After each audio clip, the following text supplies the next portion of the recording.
wonder why wealth slips through your hands while others seem to control it with ease. It's not fate, it's not luck. It's ignorance of the rules that govern money and power. If you continue to ignore these principles, you'll remain broke, while the few who understand them will rise above you.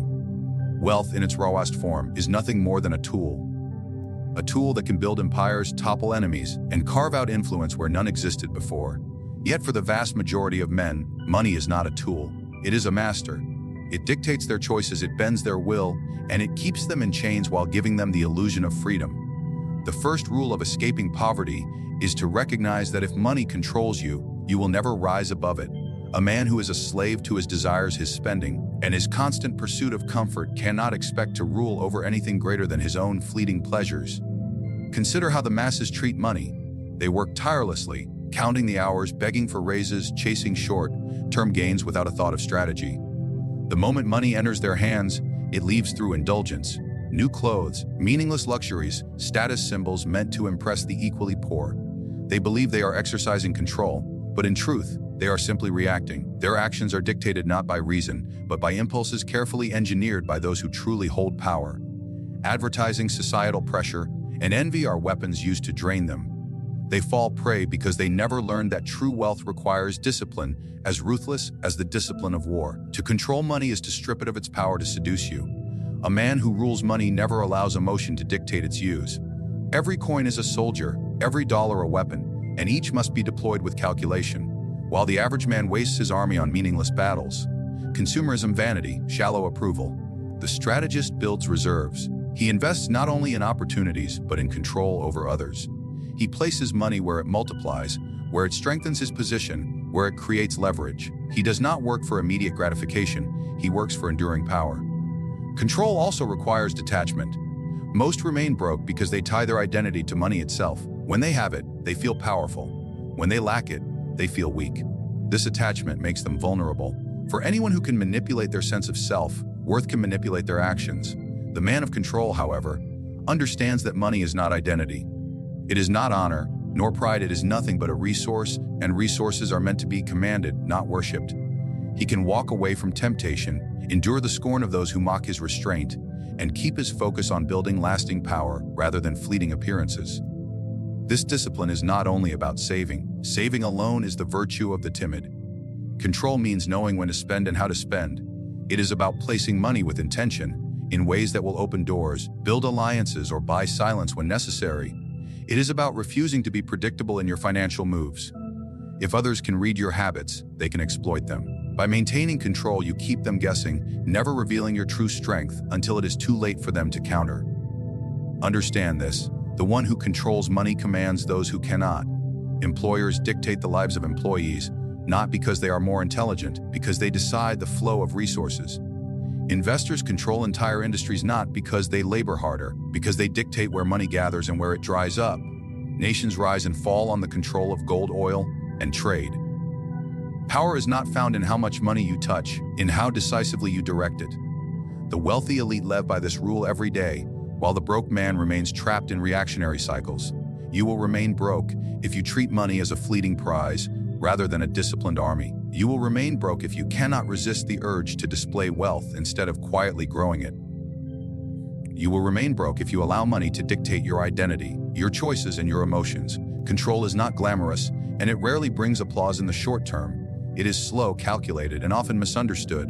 But in time, the one who maintains control is the one who rises while the rest collapse, under the weight of their own undisciplined desires.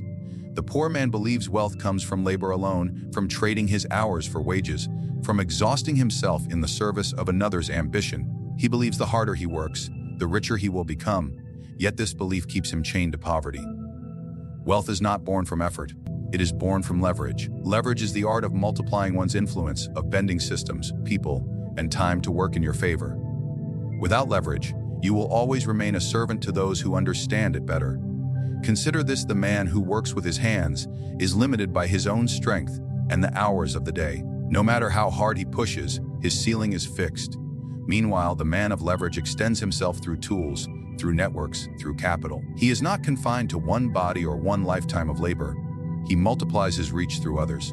The elite understand that wealth is not about personal exertion but about positioning oneself so that others exert on their behalf. Factories, companies, technologies, and financial instruments exist not to employ the masses, but to ensure that the few can profit from the labor of thousands. This is leverage in its purest form. The masses are tricked into believing they are free when they exchange labor for wages. They are told hard work leads to success, yet they die with little to show but exhaustion. The truth is that hard work without leverage is servitude disguised as virtue. The man who wields leverage does not work harder. He works smarter, and often he works less, because he has built systems that work in his absence. Wealth flows to him not because of how much he does, but because of how well he positions his influence. Leverage also applies to time. The poor man spends his time earning money. The rich man spends his money buying time. He invests in structures that generate income even while he sleeps. Real estate, businesses, investments, intellectual property. These are tools that allow one's influence to expand beyond the limits of a single lifespan. Time becomes a servant when leveraged correctly. The man who fails to understand this will forever chase money with his time, and he will always run out of both. Powerful men also leverage relationships. They build networks where others bring opportunities, knowledge, and access that they themselves could never reach alone. To the outsider, it may seem like luck, but in reality, it is design. They place themselves in circles where influence breeds influence, where the actions of others feed directly into their own advantage. The poor man surrounds himself with equals, wasting time in envy and distraction. The man of leverage surrounds himself with those who can elevate him, and he returns that elevation strategically, never sentimentally. Another form of leverage is capital. Money itself can be a weapon if used correctly. Instead of clinging to it in fear or wasting it on pleasure, the wealthy use money to create more of it.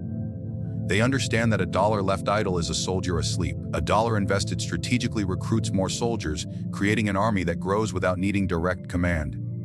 Debt, too, is a form of leverage. While the masses drown in it because they borrow for consumption, the powerful borrow to acquire assets, to expand their reach, to command influence beyond what their current resources allow. To the untrained eye, both appear in debt, but only one is building an empire while the other is digging his grave. Leverage also thrives in secrecy. A man who controls leverage does not flaunt it. The average worker sees only the surface.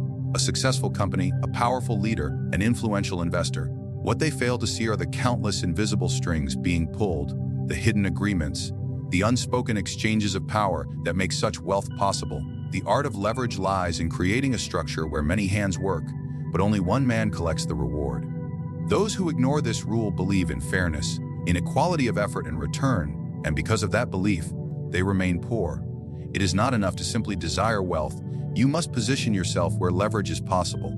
You must seek systems that multiply rather than drain you, relationships that expand rather than consume you, investments that reproduce rather than wither. The man without leverage spends a lifetime chasing pennies. The man with leverage bends economies, industries, and entire societies to his advantage. If you refuse to learn the rule of leverage, you will remain a laborer. No matter how many hours you devote, no matter how much effort you exert, the ladder of wealth is not climbed by strength but by strategy. Those above you did not arrive there because they worked harder. They arrived because they learned how to make the world work for them.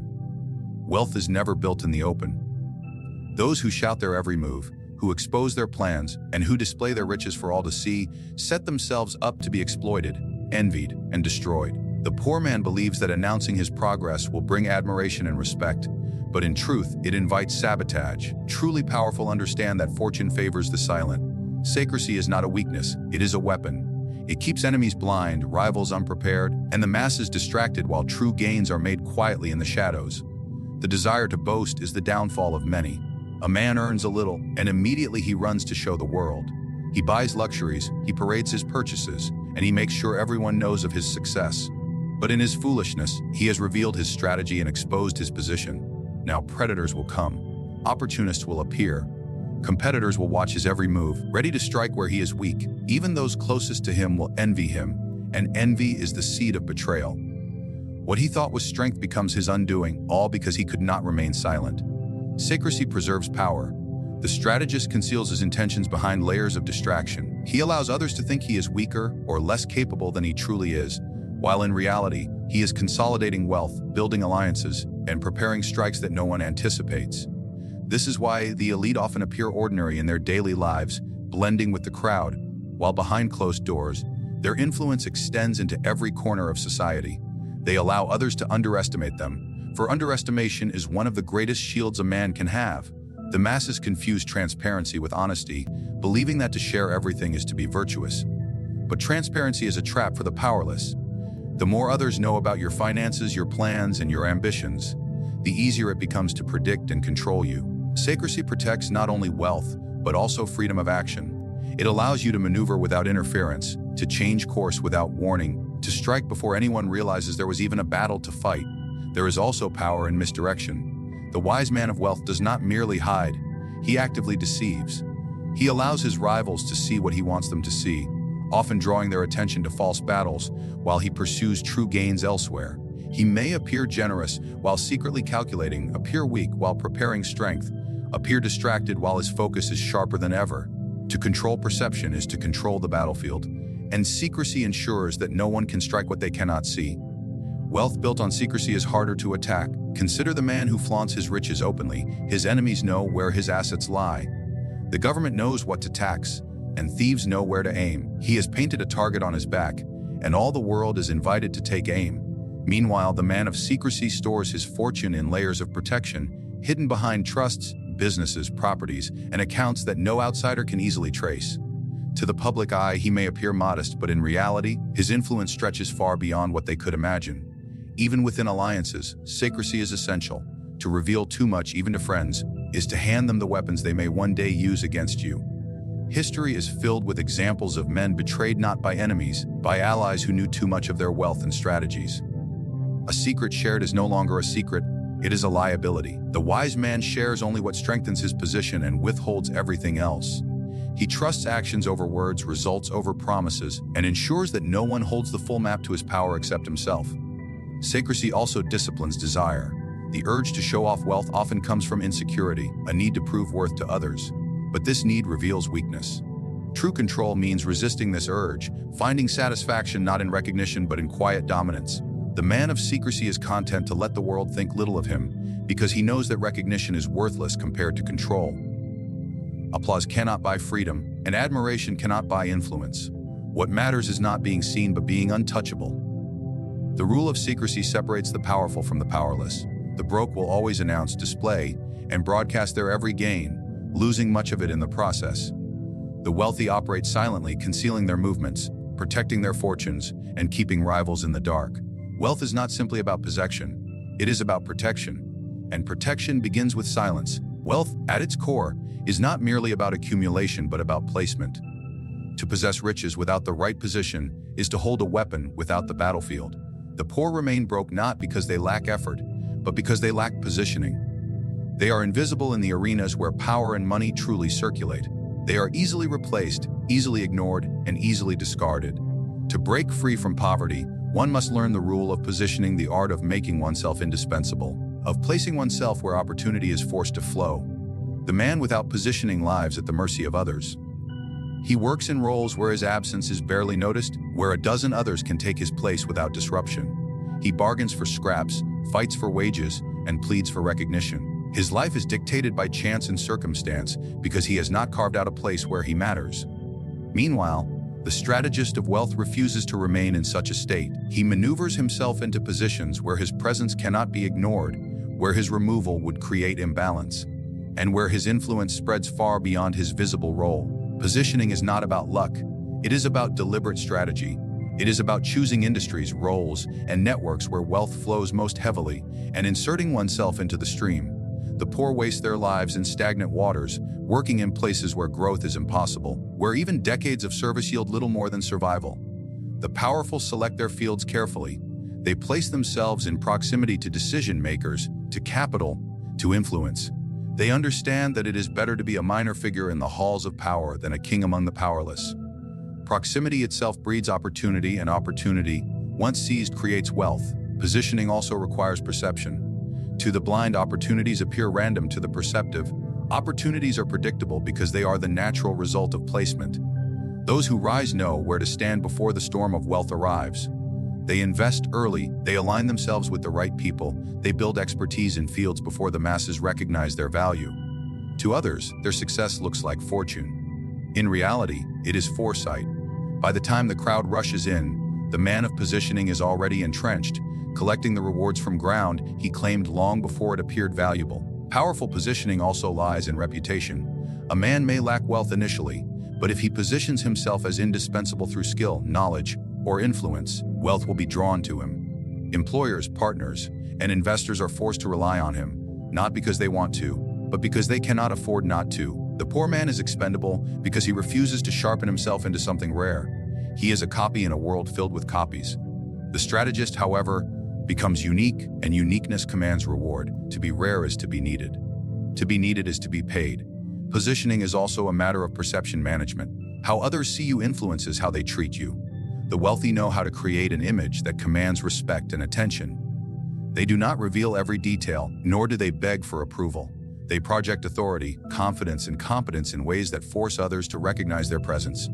The poor, in contrast, reveal too much, downplay themselves, or exaggerate their worth in ways that expose weakness.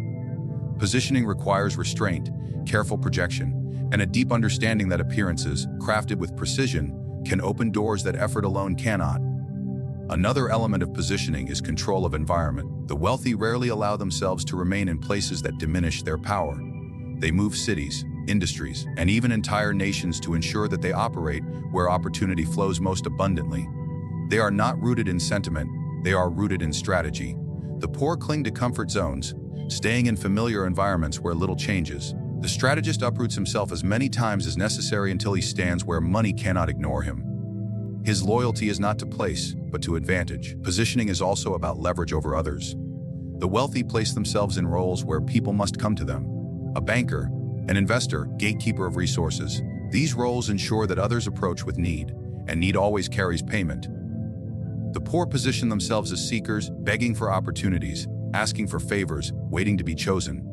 The wealthy position themselves as choosers, making others wait, beg, and negotiate for their approval. This reversal is not accidental. It is carefully engineered through positioning. In every age, those who rise do so not merely by talent, but by placing that talent in the right arena. A skilled man in obscurity starves, while a moderately capable man in the right circles thrives. History remembers those who knew where to stand. They did not rely on chance, they relied on strategy. Wealth does not chase the desperate. It gravitates toward those who have placed themselves in its path, those who appear essential, those whose absence would be costly. Positioning transforms wealth from a pursuit into a natural consequence. The man who positions himself strategically does not have to chase money, money seeks him. He does not plead for attention, attention is drawn to him. He does not worry about being forgotten. He has embedded himself so deeply into the fabric of necessity that removal is unthinkable.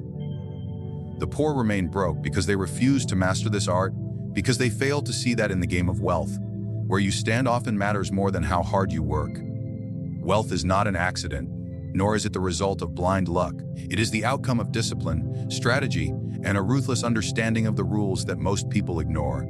Those who remain broke do so because they allow money to control them instead of mastering it, because they spend their lives trading labor without ever building leverage, because they reveal too much and invite envy instead of guarding their silence, and because they fail to position themselves where opportunity is forced to recognize them. The world does not reward effort alone, it rewards control, foresight, and the ability to bend resources to your will.